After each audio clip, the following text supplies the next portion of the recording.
So, hey guys, today I have, maybe you've seen it before. I have a Punk Therion list with stuff in it, I guess. So, this combo line is the most scuffed combo line I've ever performed. So, my opponent tries to Brilly here. I'll mash it because I'm going to summon at least twice from hand already. But, yep, Xiamen specials allows me to special summon Rising Scale for Charakusai. And then we're going to Rising Carp, and we're going to do a little bit of gambling. So we're going to summon a Wagon here with Deer Note, and then we're going to go grab Extreme Session, Jam Dragon Drive. We're going to Reborn the Shirakusai, I guess. Madame Spider. Add that. Draw into E-Telly. We're going to draw here. And this is going to draw us into Lily Borea. And then this is where the combo gets a little bit crazy, so we're going to draw one off that effect. Dud right there with the Ogre Dance. But yep, we're going to keep cycling through. And here's where it gets really interesting, where we're going to go Verte effect to call, to change this to Dark. And then we're going to actually negate Verte. Pop Verte. And this allows me to summon Lily Brea from my hand. And if you thought there was another way to summon Lily Brea, there isn't. Genuinely. Nothing I could have done except this from this point in time. And if I didn't go into the 8, I don't think I would have been able to as efficiently do my draws. I mean, how many draws would I have gotten off of my Extreme Session? I think it would have been 1, right? Because I can trigger it with Jam Fever effect to draw, but then that would have been it. So it wouldn't have been that great. But then, now that I think about it, if I just made Diablantis, I would have had Extreme Session.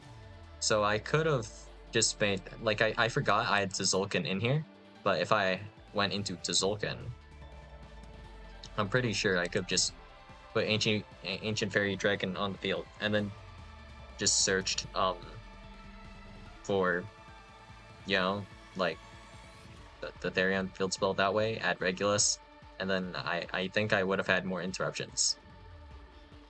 But that was some outside of the box thinking, I suppose. So now that I look at this replay, I'm playing this inefficiently, huh? But okay, we'll just make Psychic and Punisher and pass on Regulus. So we have these 3 plus a couple of back row. Wait,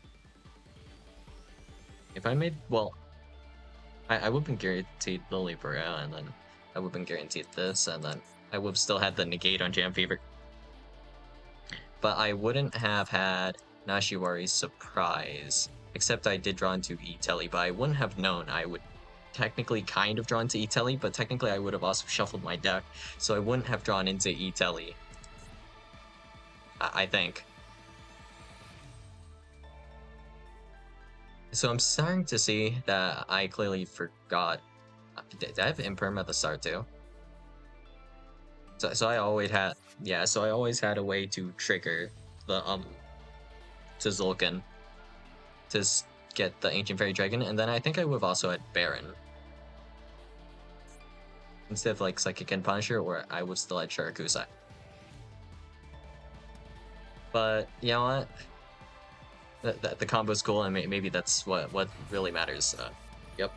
So Imperm on Lucaeus, negate Draco, Rahu Draco Tail, Bust for Ketu. Control that. Ketu can't be activated.